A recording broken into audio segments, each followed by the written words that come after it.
It was one of those moments in life that you can never fully prepare for, no matter how much you think you can.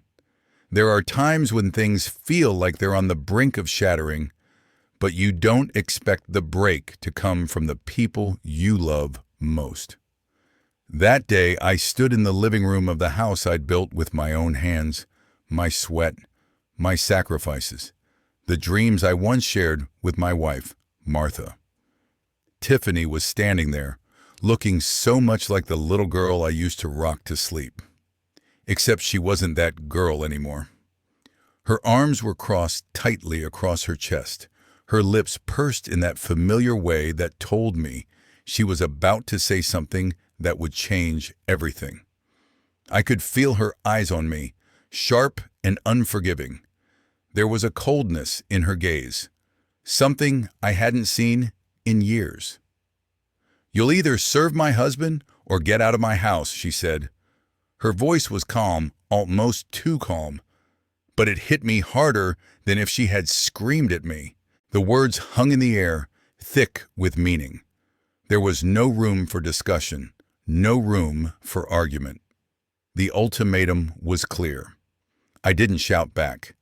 I didn't raise my voice or react the way I might have years ago. I knew what she was expecting. Me, the father who always caved, who always put others first, even at the cost of my own dignity.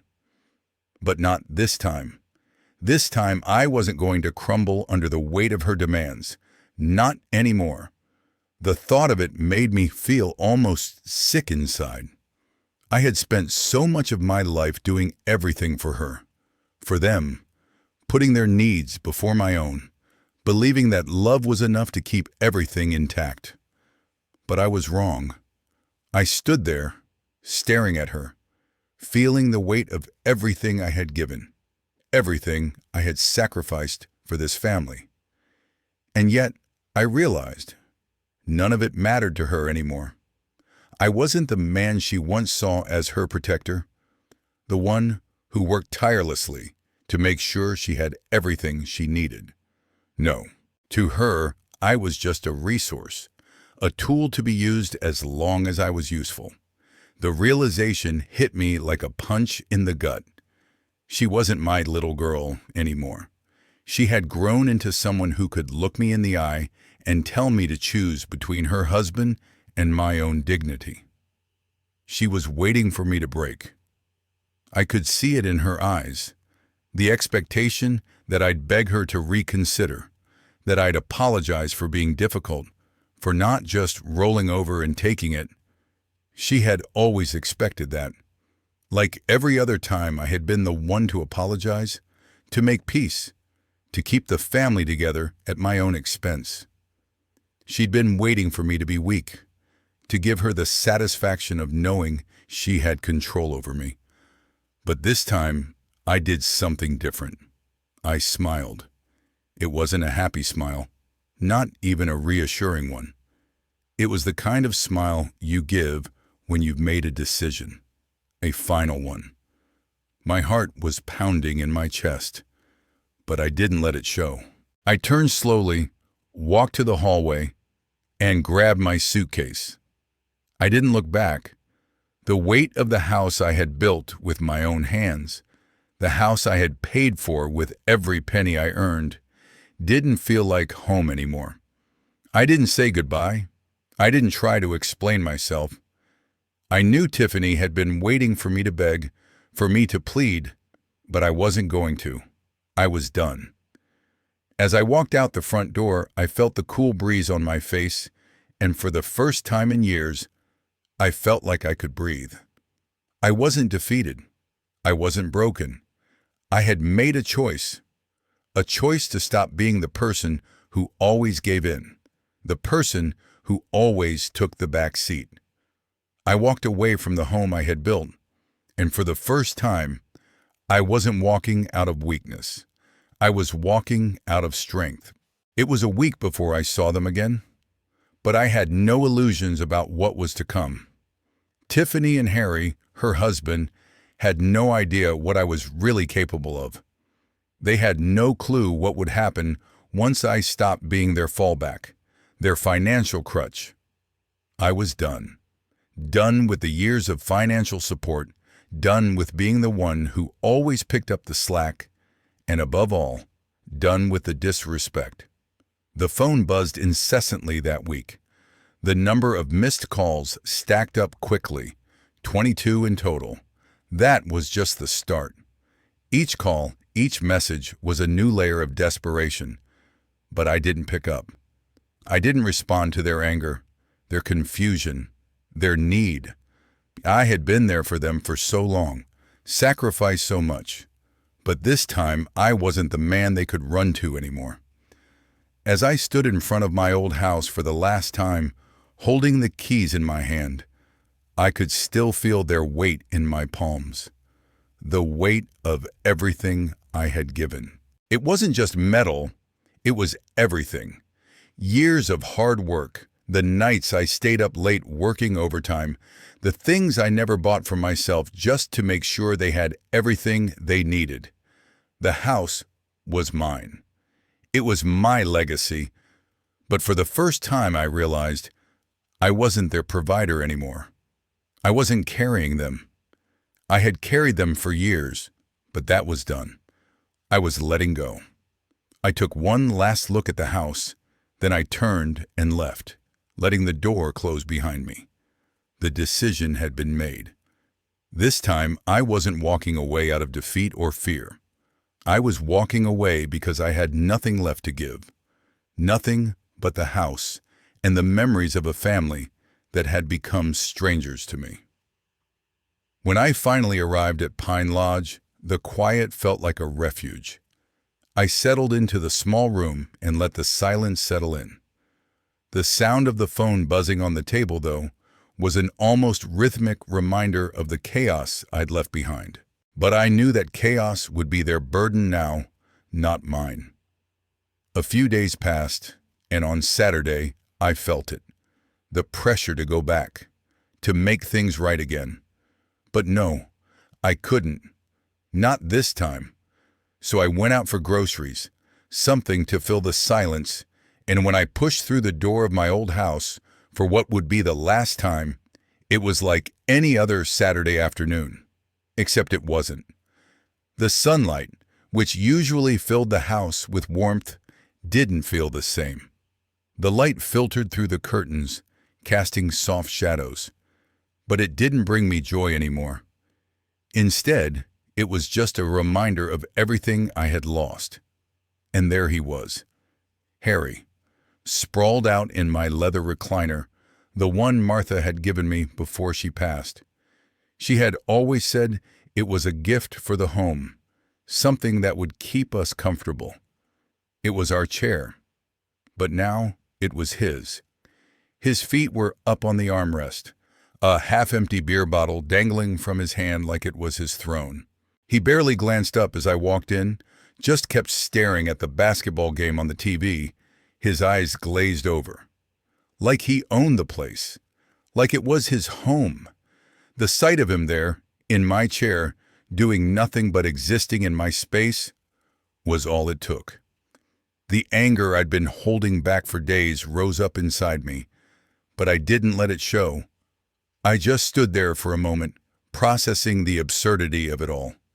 He looked so comfortable, so entitled, like nothing had changed, like he could just sit back and enjoy the comforts of a house he hadn't worked for, a house that wasn't even his. "Hey, Clark," he said, without looking at me. His voice had that casual, dismissive tone that he always used when he felt like he was in control. "Grab me a beer while you're up." I felt the anger bubble up again, but I held my ground. This was my house, my home, the one I paid for, the one I worked for. But I couldn't bring myself to confront him right then. Not yet. I walked into the kitchen, letting the silence hang in the air. He was waiting for me to crumble, to fall back into the same pattern of accommodating, of giving in to him. But I wasn't going to. Not this time. I wasn't his servant, and I wasn't going to be Tiffany's pawn anymore. But standing there, Looking at that chair, I realized something. This wasn't just about a house or money. It was about respect, about boundaries, and I'd spent too many years without them. I turned back toward the living room, determined to make it clear that things had changed. I didn't owe them anything. Not anymore. He didn't even look up when I walked in. His eyes stayed glued to the TV, the basketball game flickering in front of him. It was as if I wasn't even there, just another piece of furniture in his way. I stood in the doorway, watching him for a moment, letting the absurdity of the situation sink in. There he was, sprawled in my chair, with his feet up, acting like it was his home. He had no idea what I was feeling, no idea how hard it was for me to even walk through that door again. "Grab me another beer, will you?" he said, his voice casual, dismissive. The words hung in the air like they didn't matter, because to him, they didn't. He expected me to do it, expected me to keep playing my part. I felt my jaw tighten, the grip on the grocery bags in my hands growing stronger. The cold plastic dug into my palms. The weight of the bags, of the years of frustration, pressed down on me all at once. I stood there for a moment, the sound of the TV filling the silence, the tension building, like a storm on the horizon. I set the bags down slowly, taking a deep breath. I had to keep my voice steady. I couldn't let him see how much his words were cutting through me. "Excuse me?" I said, my voice calm but firm. I wasn't going to break this time. I wasn't going to be the old Clark, the one who would bend over backward to keep the peace. I wasn't going to be the guy who took all the crap just to keep things from getting worse. He barely spared me a glance, his eyes never leaving the screen. "Corona? Not that cheap stuff you drink," he muttered, as if I should have known better. Like I was supposed to already know exactly how he wanted it. The knot in my chest tightened. A cold, sick feeling crept in. It wasn't just the fact that he was asking for a beer. It was the way he was treating me. Like I was nothing. Like I was just a servant in my own house. I'd bought those beers specifically for him. Spent my hard-earned Social Security money on beer I'd never touched myself. And now, here he was, treating me like I didn't matter. The years of resentment I'd been holding back, the anger and the hurt, all rose up inside me like a tidal wave. But I wasn't going to give him the satisfaction of seeing me lose control. I kept my expression neutral, my hands still shaking slightly, as I opened the fridge to grab the beer he wanted. The whole time I kept telling myself, this is my house. He has no right, not anymore. But that was the moment when I realized how far gone things were, how much I had let slide for far too long, how much I had given and given, thinking that one day things would be different, but they never were. I had spent years doing things for them, believing it was out of love. But it wasn't love, not from their side anyway. It was manipulation. It was control. And I had let it happen. As I handed him the beer, I saw the look on his face. He barely even acknowledged it, just took the bottle from my hand and went back to watching the game. He didn't care. He didn't even care about me. That realization hit me harder than I expected. I stood there for a second, just watching him, before I turned and walked out of the room. I wasn't going to give him any more of my time. Not anymore. I didn't even know what to feel anymore, whether it was anger or just deep, deep disappointment. But I knew one thing for sure. I was done. Done with trying to make them understand. Done with being the one who fixed everything.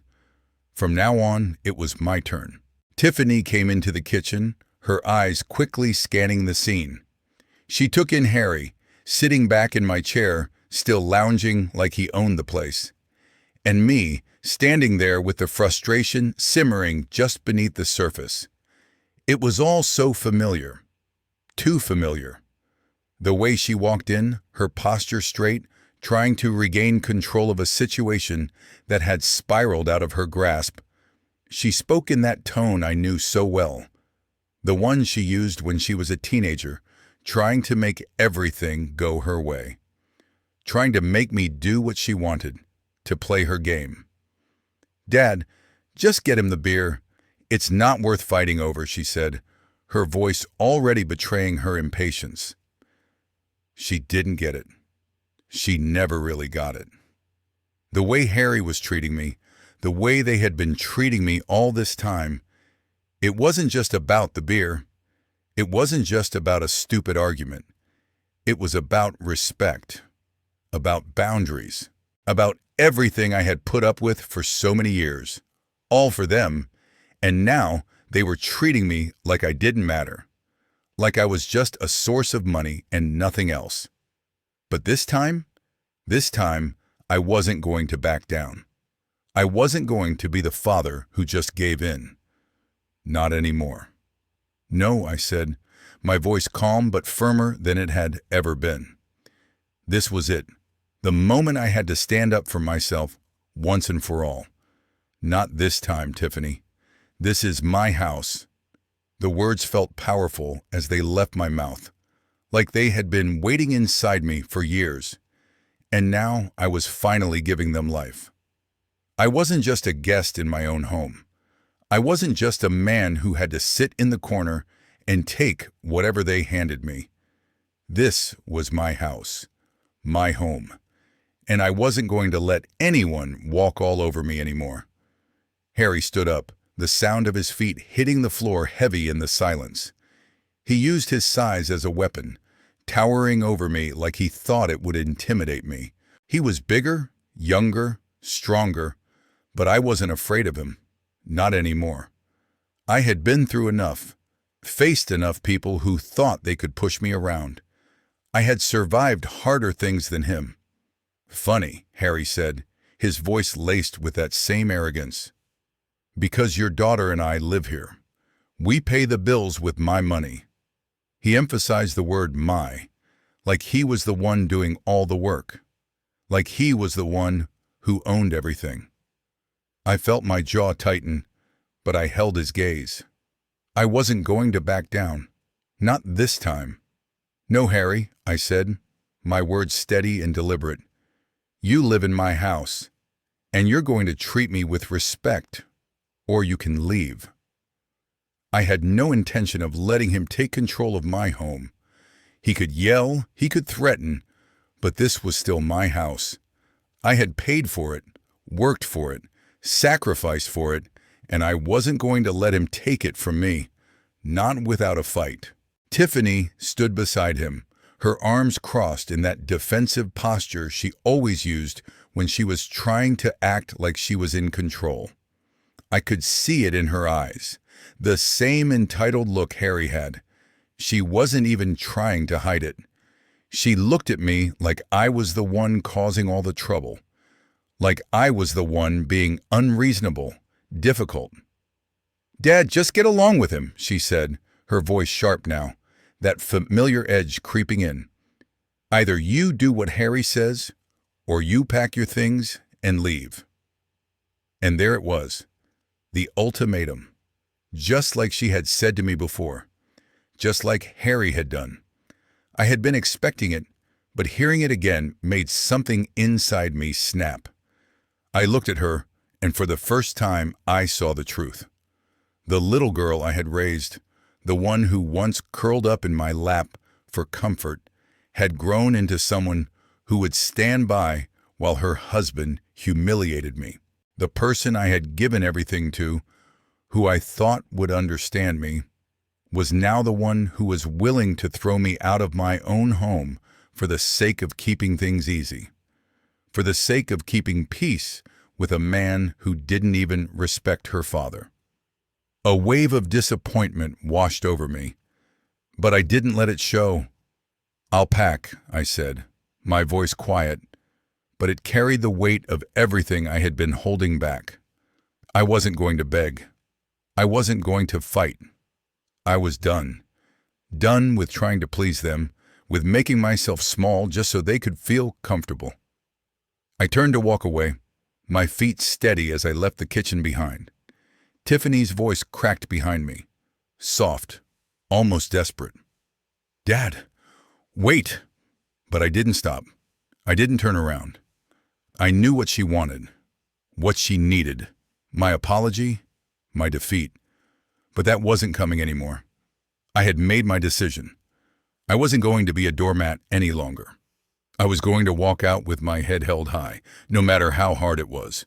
I had chosen to keep my dignity, and that was worth more than anything they could take from me. As I walked away, I knew something had changed for good. I wasn't their provider anymore. I wasn't their punching bag.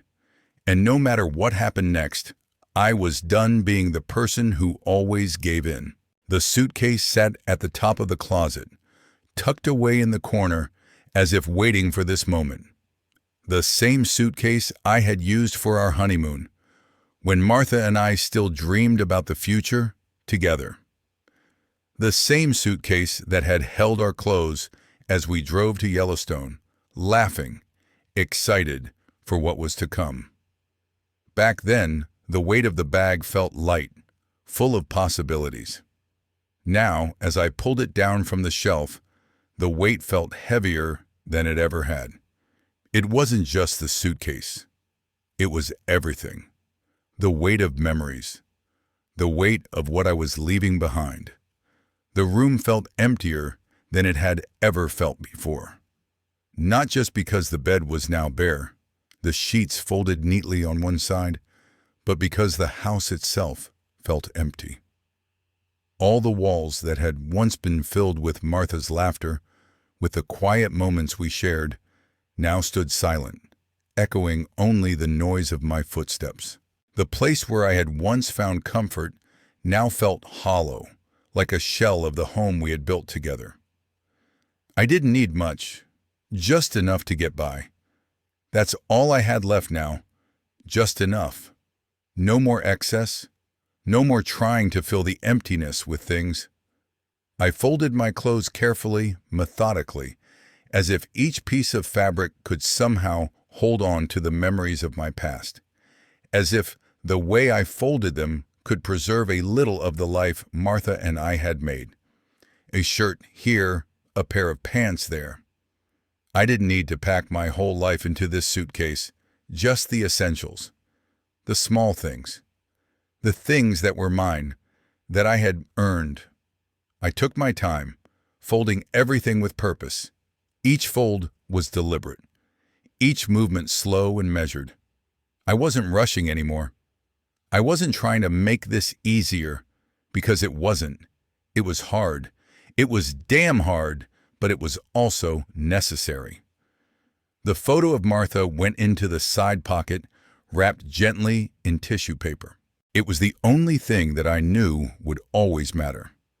The only thing that could never be replaced. The picture of us on our wedding day, smiling, full of hope. That was all I had left of her. I could feel the tears welling up behind my eyes, but I didn't let them fall. Not yet. I didn't need to cry over something I had already lost. My medications, my reading glasses, and the small leather journal where I tracked my finances, all the things that had once meant something to our shared life, went into the bag. Simple things, but they were mine. They represented who I was now and who I had been. As I wheeled the suitcase out of the room, I could hear them behind me. Tiffany and Harry, whispering in the next room, their voices just loud enough to reach me. They didn't know what to do with me anymore. I wasn't the father they could count on. I wasn't the man who fixed everything. I wasn't the bank they could withdraw from whenever they needed something. I wasn't the one who would come running when they called. I was done. And they knew it. The realization hit me, but I didn't stop. I didn't turn around to confront them. They had their own problems now, their own consequences to deal with. I was no longer the convenient father they could push aside when they needed something, and I wasn't the one who would sacrifice myself for their comfort. The house that had once been filled with the warmth of family now felt cold. And I knew that this leaving, walking away, was what was best for me. I wasn't going to be their crutch anymore, and I wasn't going to pretend that things were okay when they weren't. I had given everything I had to make them comfortable, to make them happy. But that was over. The weight of the suitcase, the sound of it rolling behind me, was the sound of freedom. And though it was painful to let go, I knew it was the only choice I had left. They could whisper all they wanted. They could try to figure out what to do with me. But in the end, I wasn't theirs to fix anymore. I wasn't theirs to use. And that was the hardest, but the most freeing realization of all. The drive to Pine Lodge was quiet. The car hummed along the highway, the road stretching out before me like the days that had passed in my life. Long, endless, but now, all I could hear was the steady beat of the engine and the sound of my thoughts racing ahead of me. My mind was anything but calm.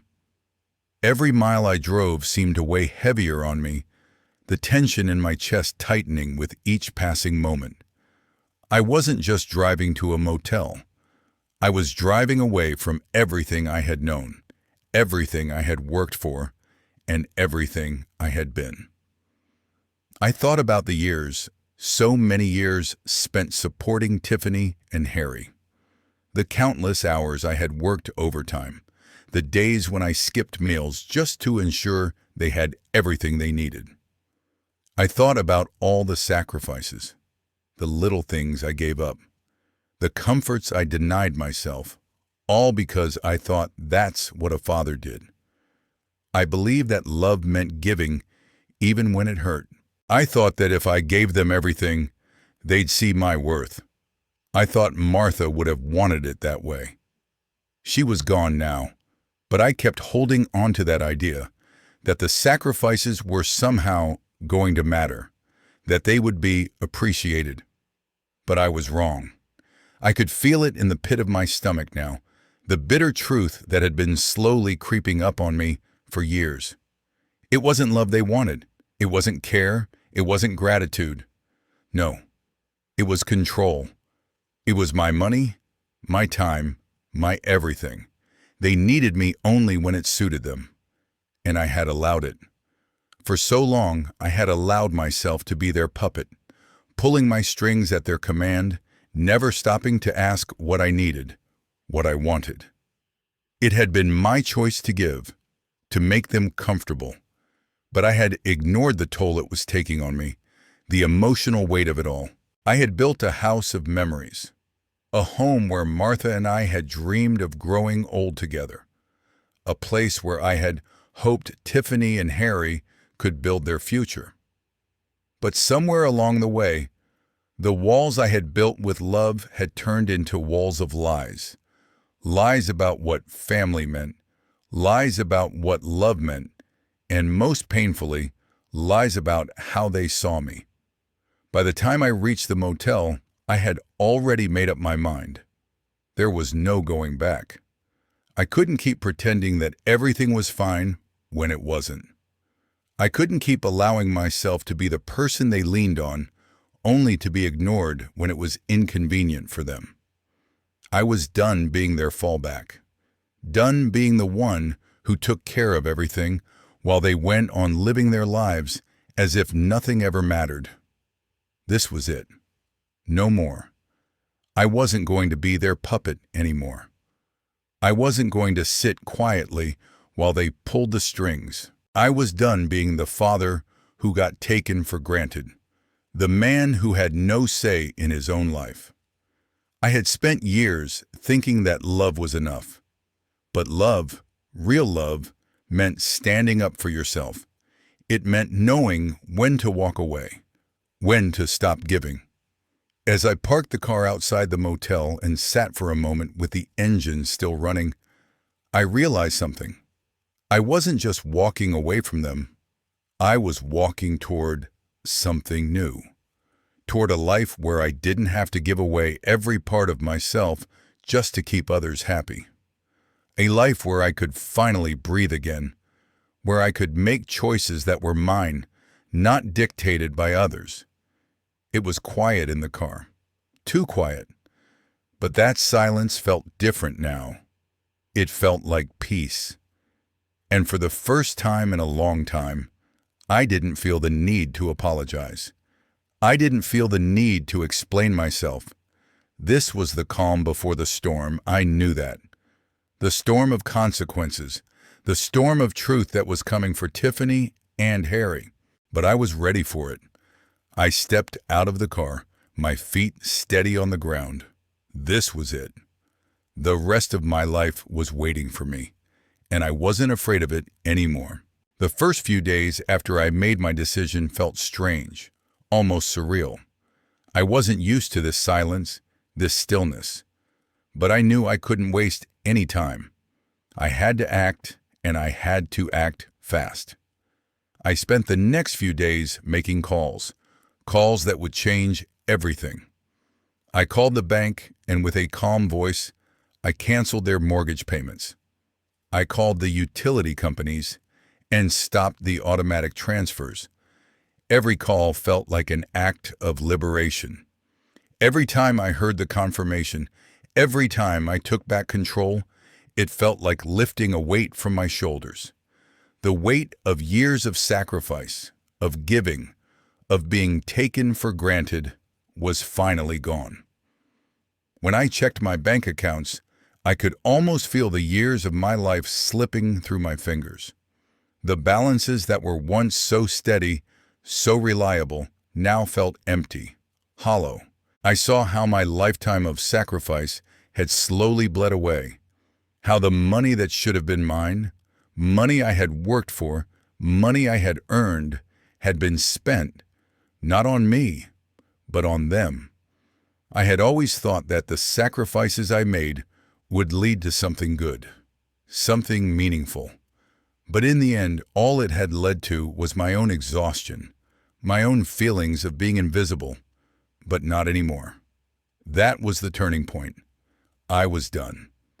I wasn't going to watch my savings vanish into a black hole of irresponsibility and manipulation. No more. The money I had worked so hard to save for retirement, for the future, was mine to protect now. I wasn't going to keep giving them the life they had taken for granted. Not anymore. The calls from Tiffany and Harry started coming in soon after, one after the other. The phone rang constantly, each missed call flashing across the screen. But I didn't answer, not once. I had been their safety net for so long, their cushion when things went wrong, the one they turned to when they needed help. But this time, I wasn't going to be there to catch them. They needed to face the reality of their choices, and I wasn't going to be their escape route anymore. The messages that came after the calls were filled with panic, frustration, and a growing sense of urgency. Tiffany's voice, once so confident, now cracked with fear. I could hear the desperation in Harry's tone. But it didn't faze me. It didn't matter. The panic in their voices was a sound I had become too familiar with over the years. The sound of them relying on me, expecting me to fix everything. But this time, I didn't care. They didn't know yet. They didn't know what I had done. They didn't know that everything they had taken for granted, everything they thought was always going to be there, had come to an end. I could already imagine Tiffany's face, her shock when she realized that I wasn't answering, because I had finally drawn the line. Harry, too, his anger, his disbelief when he found out that his plan to use me for financial gain had failed. They hadn't expected this. They hadn't expected me to stop. They hadn't expected me to choose myself over them, and in that moment, I knew everything was about to change. For them. For me. The storm was coming. It was inevitable. I could feel it on the horizon, the weight of the consequences they were about to face. And for the first time in a long time, I wasn't afraid of it. I was ready. Ready for the truth to be revealed. Ready for them to understand what it meant to live without me. The calm before the storm had passed. Now, the consequences had begun. It wasn't long before they showed up at the motel. The knock on the door was soft at first, but I could hear the hesitation in it, the uncertainty of someone who wasn't sure if they were ready to face what was coming. I opened it to find Tiffany standing there, her eyes red from crying, her hands trembling as she clutched a tissue. For a moment, I almost wanted to believe she was there because she cared, that maybe, after everything, she had come to her senses. But I had learned enough by now. I wasn't going to be fooled again. "Dad, please," she said, her voice breaking. The tears weren't just for show. I could tell they were real, but they didn't change the fact that she was still trying to manipulate me. "You don't understand. Harry's lost his job. We can't pay these bills. We need you." Her words hit me like a slap, but not the kind that leaves you reeling. It was the kind of slap that's expected, the kind that you've been bracing for, even if you try to pretend it doesn't hurt, the kind where you already know the truth, but it's still hard to hear. I stepped aside, letting her in. The way she walked through the door made my stomach twist. Like nothing had changed. Like she wasn't the same person who had given me an ultimatum just days before. Who had stood by as her husband belittled me in my own home. I could feel my heart rate quicken as I listened to her continue, trying to make it sound like she was the victim, like she was the one who needed saving. But I saw through it. I'd seen through it for years. They weren't asking for help. They were asking for me to be their wallet, their crutch, the one they could always rely on to bail them out when things went wrong. They wanted me to keep paying for their mistakes, to keep fixing everything while they lived their lives as if nothing ever mattered. But that was over. "Family works both ways, sweetheart," I said, my voice steady, but the weight of everything I had been holding in for so long was evident in every word. I spent 5 years taking care of you both. When it was time for you to take care of me, you chose him instead. The words hung in the air between us, sharp and final. Tiffany took a step back, her face flushed with a mix of guilt and frustration. She opened her mouth, but no words came out. She wanted to argue. She wanted to defend herself. But there was nothing she could say that would undo the choices she had made. I had given everything to them. Every part of me. I had spent years being the one to solve their problems, to take on their burdens, to make their lives easier. But when the roles were reversed, when I needed them, when I needed their support, there was nothing. Instead, there was an ultimatum, a demand to either obey Harry or leave. And that's when it hit me. It wasn't love that had kept us together, it was obligation. It was the convenience of having someone else to lean on when things got hard. But I wasn't going to be that anymore. Tiffany looked at me, her eyes filled with a mix of sadness and disbelief. She couldn't understand why I wasn't jumping at the chance to fix everything, to come to their rescue once again. I could see her mind racing, trying to find the right words to get me to give in. But I wasn't going to. I couldn't. I had sacrificed too much. I had given everything I had to people who couldn't see me for who I really was. And that was the hardest part of it all. The realization that the people I loved most couldn't see me beyond what I could provide for them. Tiffany's shoulders slumped, and for a brief moment I saw the little girl she used to be, the one who would run to me for comfort after a bad day. But that little girl was long gone. She had become someone else, someone I didn't recognize. I turned away from her, walking toward the window, looking out at the gray sky. I could feel the weight of everything lifting off my shoulders. The storm had already begun, and it was one I had no choice but to face. I didn't look back at Tiffany as I spoke again, my voice barely above a whisper. "I'm done, Tiffany. This time, you're going to have to fix things yourselves." Her footsteps faded as she left, but I could still hear the echo of her cries, the sound of her regret and confusion. And I knew this was just the beginning of their own reckoning, of realizing what they had lost. And for the first time in a long time, I didn't feel sorry for them. I watched Tiffany stand there, broken, her eyes full of the same guilt she'd carried for so long. The tears were different this time, though. They weren't just the tears of someone who was caught in a lie, or the tears of someone who was trying to manipulate me. They were the tears of someone who realized that things had gone too far, someone who finally understood the weight of the choices she had made. For years, I had given everything for her.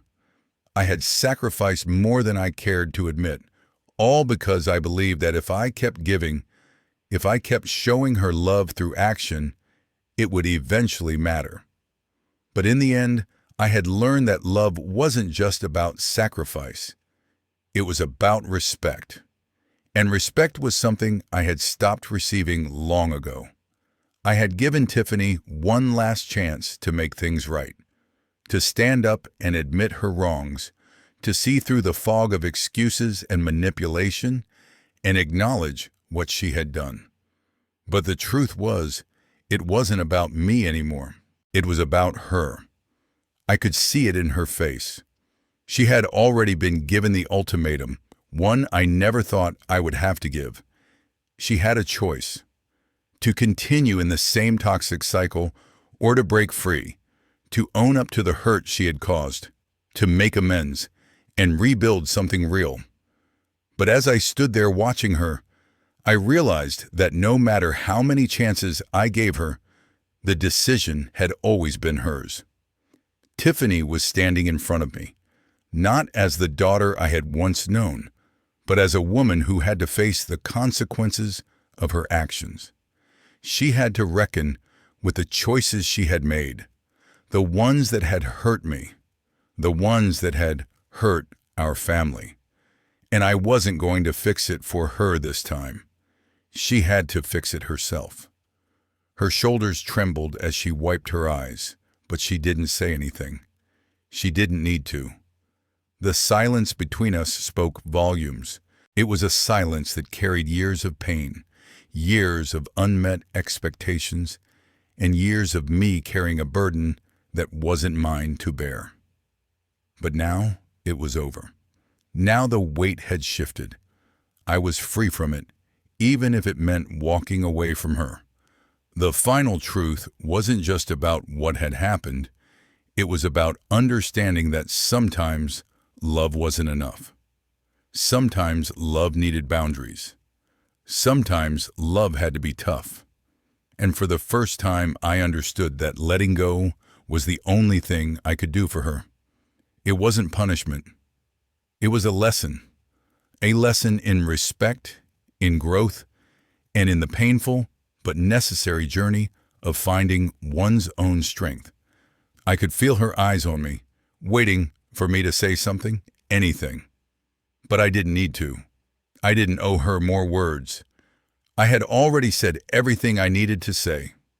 The decision was made, and now it was her turn. With one last look, I turned away. The house, the life I had tried to build with them, was behind me. I was walking forward, not because I was giving up, but because I was reclaiming my life, my peace. And as I stepped outside into the cool evening air, I felt lighter than I had in years. For the first time in a long time, I wasn't carrying the weight of their expectations anymore. The storm had passed and I was still standing. I was still me, and that was enough.